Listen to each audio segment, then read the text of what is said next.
نحمده ونصلي ونسلم على رسوله الكريم أما بعد فأعوذ بالله من الشيطان الرجيم بسم الله الرحمن الرحيم رضي الله عنهم ورضوا عنه الآية صدق الله العظيم قال النبي صلى الله عليه وسلم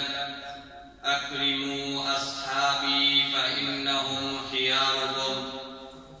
او کما قال علیہ الصلاة والسلام۔ نقش توحید کا ہر دل میں بٹھایا ہے صحابہ نے، نقش توحید کا ہر دل میں بٹھایا ہے صحابہ نے، زیر خنجر بھی یہ قرآن سنایا ہے صحابہ نے۔ ارباب خرد و عقل، اصحاب علم و عرفان، حضرات منصفین کرام، السلام علیکم ورحمۃ اللہ وبرکاتہ۔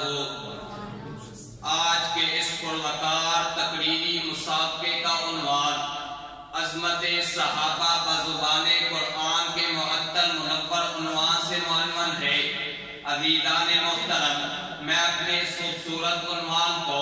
دو پہلوؤں میں بند کر کے بیان کرنا چاہتا ہوں۔ پہلے نمبر پر صحابی کسے کہتے ہیں، دوسرے نمبر پر صحابہ کرام کا مقام قرآن کی روشنی میں بیان کرنے کی جسارت کروں گا۔ گلشن فاروقی کے پھولوں، میں اپنے موضوع کی پہلی سیڑھی پر قدم رکھتے ہوئے صحابی کی تعریف کو دیکھتا ہوں تو سیرت کی کتب میں صحابی کی تعریف کچھ یوں مجھے نظر آتی ہے کہ جس نے میرے آقا کے چہرے پر انور کی زیارت کی ہو یا جس نے میرے آقا کو دیکھا ہو اس کو صحابی کہتے ہیں۔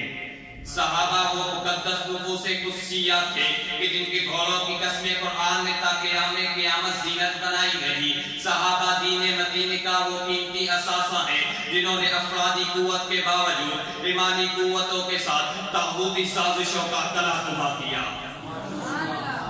اصحاب دی چشم، میں اپنے موضوع کی دوسری سیڑھی پر قدم رکھتے ہوئے صحابہ کرام کو قرآن کی روشنی میں دیکھتا ہوں تو مجھے معلوم ہوتا ہے صحابہ کرام تاریخی شخصیات نہیں بلکہ قرآنی شخصیات ہیں۔ تو قرآن پر تنقید نہیں کی جاتی بلکہ ایمان لایا جاتا ہے۔ تو آؤ قرآنی شخصیات کو قرآن سے ثابت کرتے ہیں۔ اولئک هم المتقون صحابہ، اولئک هم المفلحون صحابہ، اولئک هم الراشدون صحابہ، اولئک هم الصادقون صحابہ، اولئک هم الفائزون صحابہ، اولئک هم المؤمنون حقا صحابہ، اولئک علیہم صلوات من ربہم ورحمہ صحابہ، اولئک کتب فی قلوبہم الایمان صحابہ، اولئک حزب اللہ صحابہ۔ تو پھر میں کیوں نہ کہوں محمد صلی اللہ علیہ وسلم قرآن تو تفسیر صحابہ، محمد حبیب تو تشریح صحابہ، محمد امام تو مقتدی صحابہ، محمد استاد تو شاگرد صحابہ، محمد پیر تو مرید صحابہ، محمد صلاح تو کوچ صحابہ، محمد پیغمبر تو رہبر صحابہ، محمد سورج تو کرنے صحابہ، محمد چاند تو ستارے صحابہ، محمد پھول تو خوشبو صحابہ۔ اصحاب ذی وقار، اسی طرح میں صحابہ کرام کی عظمت کو قرآن کے آیات میں دیکھتا چلوں تو کہیں قرآن ان کے جنتی ہونے کا اعلان کرتا ہوا نظر آتا ہے وَكُلًّا وَعَدَ اللَّهُ الْحُسْنَىٰ، تو کہیں رب ذوالجلال صحابہ کرام کے مقدس دماغ کا دلوں کا امتحان لیتے ہوئے صحابہ کرام کے متقی ہونے کا اعلان کچھ اس طرح کرتے ہیں اولئک الذین امتحن اللہ قلوبہم للتقویٰ۔ تو کبھی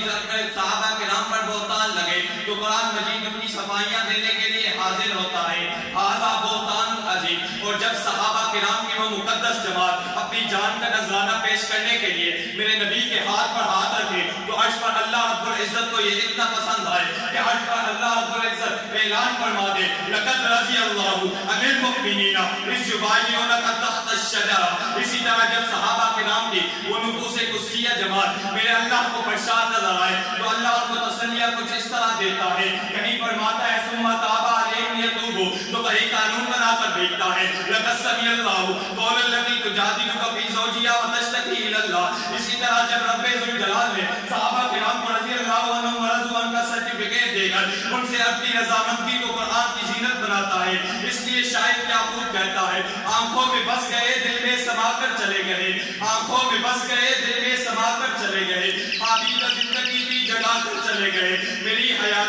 عشق کو دے کر جنہوں نے عشق مجھ کو تمام ہوشے بنا کر چلے گئے. سمجھا کے پستیاں میرے اوجو کمال کی, سمجھا کے پستیاں میرے اوجو کمال کی, اپنی بلندیاں وہ دکھا کر چلے گئے. شکر کرم کے ساتھ, شکر کرم کے ساتھ یہ شکوہ بھی ہو قبول, اپنا سا کیوں نہ مجھ کو بنا کر